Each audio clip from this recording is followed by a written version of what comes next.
a retired Navy SEAL, a combat dog who took a bullet and kept running, and a man with a crowbar who's about to learn what happens when you corner them both.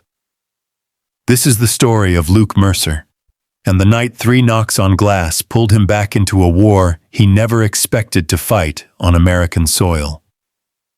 The Palmetto Ridge Motel sits at the edge of the Mojave, like something the desert forgot to bury. Half the neon sign is dead. The parking lot is empty. Inside, Luke counts a thin stack of bills for the 3rd time. Still not enough. 17 days until the bank takes everything. Beside him lies Rook, a sable German shepherd with a healed leg that still trembles when he dreams. Retired assault dog. 6 years running into gunfire. The kind of dog who never learned how to stop serving. Outside, a winter dust storm howls across the highway. Then, headlights cut through the murk. A battered sedan lurches into the lot. Before Luke can lock the door, knuckles pound the glass. 3 sharp, desperate raps. A woman, 3 kids, and a man hunting them who has never once been told no. If stories about veterans, loyalty, and the battles that never make the news hit home for you, hit subscribe and stay with me. Because what Luke does next will cost him everything, or give him the only thing worth fighting for. Luke freezes with his hand on the deadbolt. Those 3 knocks weren't the drunk kind, or the angry kind. They sounded like someone trying not to fall. Through the glass, he sees her. A woman in a rain jacket that's not built for a desert winter, hood half blown back by the storm. One arm yanks a cheap duffel tight to her side, the other spread like a wing, holding 3 kids in close. They're pressed together against the office door, faces red from wind and grit, eyes wide in that way Luke remembers from villages lit up at midnight. He opens the door just enough to let the storms roar in. "Office is closed," he says, out of habit more than conviction. "Our car's dying," she answers, voice hoarse. "We've got nowhere else to go." Rook moves before Luke does. The dog slips past his leg like water, drops his head, and pads straight to the smallest kid, a little girl clinging to a stuffed animal that's more stitching than fur. Rook presses his nose into her hand. Just once. Gentle. She doesn't flinch. She just exhales. The woman swallows hard. "Please. Just one night. He'll be looking for us. He always knows where to find us." Luke's gut tightens at that word. He. She doesn't say a name, but there's history in the way her jaw locks. History, and fear of a man who has walked into too many lobbies like this one and gotten his way. He looks at the foreclosure notice on the fridge, looks at the kids, looks at Rook now standing between them and the dark. "Room 12, Luke says at last. "End of the hall." He gives her the key, knowing there's no such thing as just one night with a man like the one hunting her. By sunrise, the storm has blown a film of red dust over everything. Luke stands in the doorway of the office, coffee gone cold in his hand, listening for trouble and hearing nothing. Inside room 12, the 3 kids are still out cold on a pile of motel blankets. Rook lies sideways across the threshold between them and the door, head on his paws, eyes open and tracking. The little girl's fingers are buried in the fur at his neck, like she decided, sometime in the night, that he was hers now. The window on the far wall rattles when a truck blasts by on the highway. Luke studies the cracked latch, the flimsy lock. By noon, he has a scrap of plywood over the worst of the glass and a length of paracord looped so the window can't be forced more than a few inches. Out back, he hauls an old motion light out of storage and rigs it to the fence with zip ties and stubbornness. Sarah's oldest boy trails him like a shadow, hands jammed in his pockets. "You ever reset a generator?" Luke asks. The kid shakes his head. "Good. Then you won't have bad habits," Luke says, and walks him through the steps slowly, like he's teaching a junior guy how not to blow a raid before it starts. Luke hasn't slept a full night since he came home to find his younger brother's grave already 3 weeks old. He was clearing buildings in a foreign city while Tyler overdosed alone in their grandmother's kitchen. No metal changes that math. That night, the corridor looks different. There's a sliver of warm light leaking from under room 12's door, the sound of a cartoon turned down low.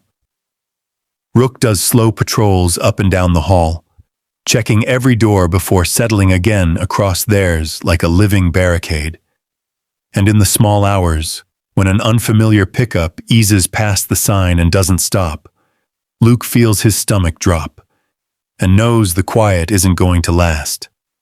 The pickup comes back the next morning, same truck, lifted, dark gray, tinted windows. It rolls past the motel sign slow enough that Luke can see the driver's head turn toward the office, then toward room 12. It doesn't stop. Doesn't need to. It's not looking for a room. It's confirming a location. 2 hours later, a cruiser pulls in.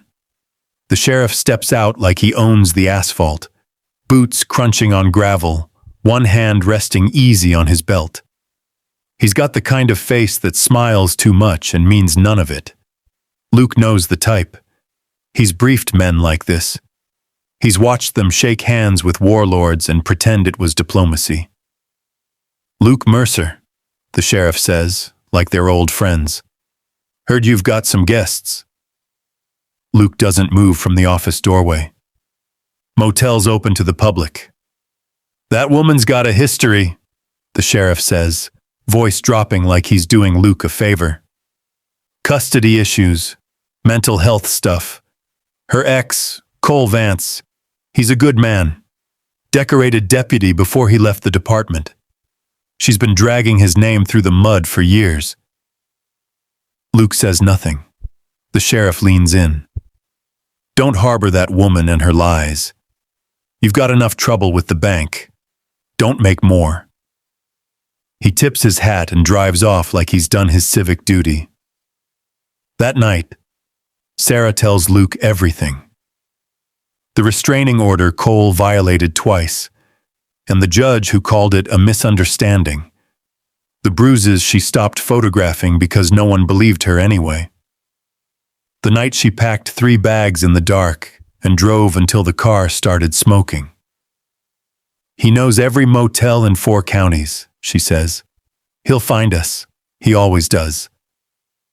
Luke looks out the window at the empty highway. In the mailbox, there's a final notice from the bank. 14 days now. He's got nothing left to lose, except the woman and 3 kids asleep down the hall. Have you ever had to choose between protecting someone and protecting yourself? I want to hear your story. Comment below. Luke runs the math. If he asks Sarah to leave, he buys himself maybe 2 more weeks. If he lets her stay, Cole comes. The sheriff comes back. The bank doesn't wait. It should be an easy call. But every time he walks toward room 12 to say the words, Rook is already there. The dog hasn't left that hallway in 2 days. He sleeps across the threshold like a furry checkpoint, head up, ears scanning. When the kids shuffle out for breakfast, he follows, not heeling on Luke but flanking them, putting himself between them and the parking lot without being told. The little girl has started calling him Rookie. She talks to him like he understands every word, and maybe he does, because when a car slows on the highway, Rook's whole body tightens, a low growl building in his chest before the vehicle even turns. That dog spent 4 years running into gunfire beside him. He took a bullet meant for a teammate and kept moving. He's earned a quiet retirement more than anyone Luke knows. And he chose them. Without hesitation. Without running the math. Luke stares at the foreclosure notice on the fridge. Maybe the dog's smarter than he is. Maybe loyalty isn't supposed to make sense. By morning, Luke stops doing the math and starts making a plan. The next time Cole's truck rolls past, Luke is ready. He's parked in the shadow of the vending machine with his phone angled low, recording. Plate number, timestamp. The slow crawl past room 12. Luke saves the footage and labels it. Day 4, past 3. By the end of the week, he's got a file. 6 videos of the truck circling. A voice memo from the neighbor 2 lots over. An old woman named Edna who saw Cole pound on her door last fall asking about a woman and some kids. She's willing to swear to it. And one recording Luke made himself. The sheriff's visit, captured through the cracked office window. Every word, every threat dressed up as friendly advice. It's not a legal case, not yet. But it's a pattern, and patterns hold up if you get them in front of the right eyes. Sarah finds him at the desk one night, spreading printouts across the counter like mission briefs. "I have a little money left," she says quietly. "It could help with the bank." "No."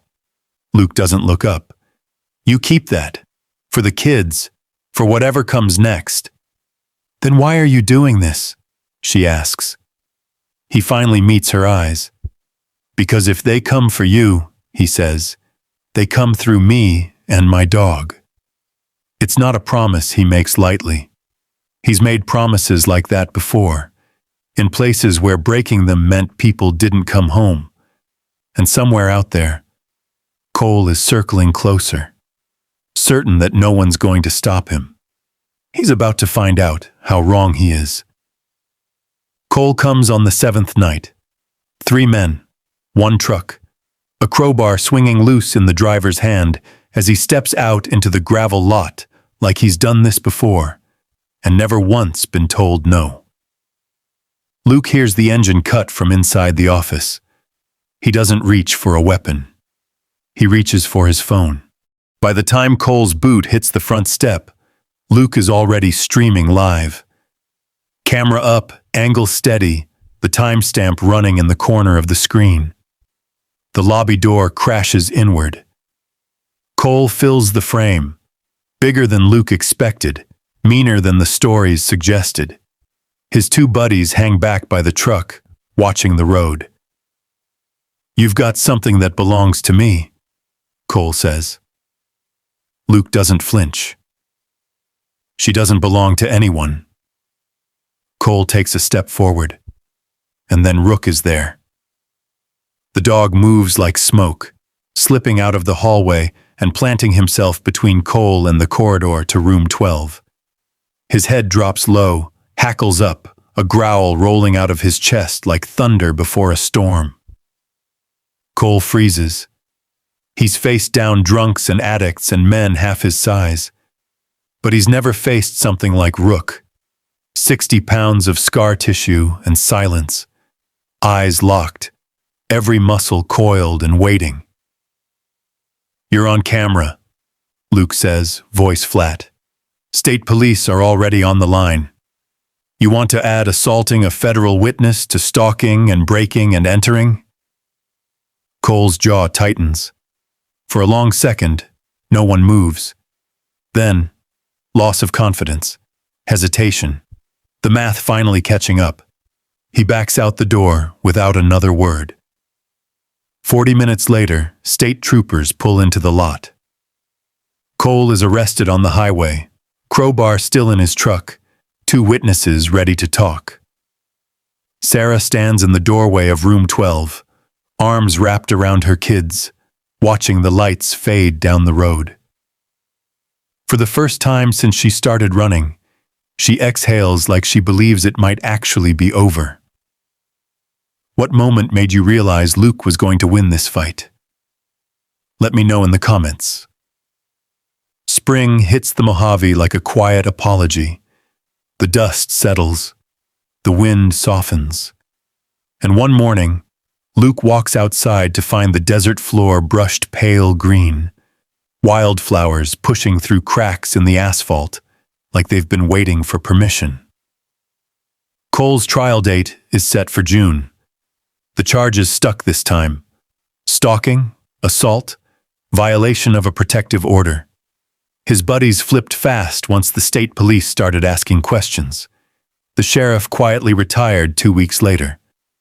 No one threw him a party. Sarah gets a letter in March. An old life insurance policy from her grandmother. It's not a fortune, but it's enough. She finds Luke on the roof, patching a leak he's ignored for 2 years. "I want to help," she says, "with the bank, with all of it." He starts to refuse, same reflex as before. But she's already holding out the paperwork, and her jaw is set the way it was the night she told him everything. "You kept us alive," she says.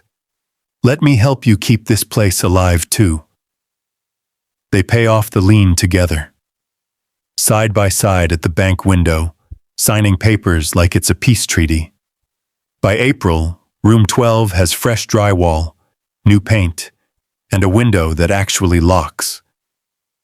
And one evening, just before sunset, Luke climbs a ladder and flips a switch, and for the first time in years, every letter on the Palmetto Ridge sign glows bright against the desert sky.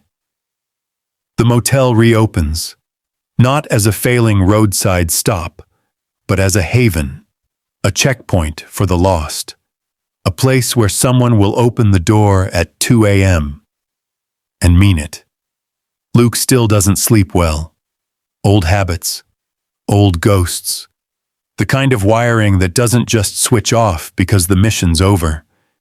But now, when he wakes at 3 a.m., the silence doesn't feel like a void anymore. He walks the hall out of habit, bare feet on new carpet, and stops outside the room at the end. The door is cracked open. Inside, the kids are asleep in bunk beds they picked out themselves.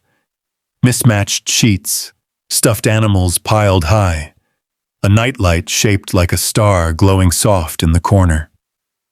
Rook is curled on the floor between the bunks, one ear raised, eyes half open.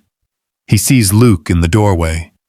His tail thumps once, then he settles back down, chin on the little girl's blanket, right where he's chosen to be. Luke heads back to the office, pours a coffee he won't finish, and sits by the window. The lobby light glows warm through the glass, spilling out onto the lot. He used to guard foreign walls, concrete outposts, extraction points, doors that opened into chaos. He never thought his greatest mission would be this, keeping the doors of a dying desert motel open for one terrified family, and for the others who will follow. Because they will follow. They always do.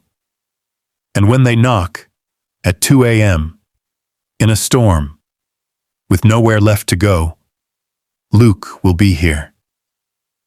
Him, a sable shepherd with a limp and a loyal heart, and a sign that finally glows the way it was always meant to. Some people spend their whole lives looking for a mission worth waking up for. Luke found his at the end of a dirt road, in a room numbered 12, on a night he almost didn't open the door. If this story moved you, hit that like button and share it with someone who needs to hear it. Subscribe for more stories about warriors, their dogs, and the quiet battles that change everything. I'll see you in the next one.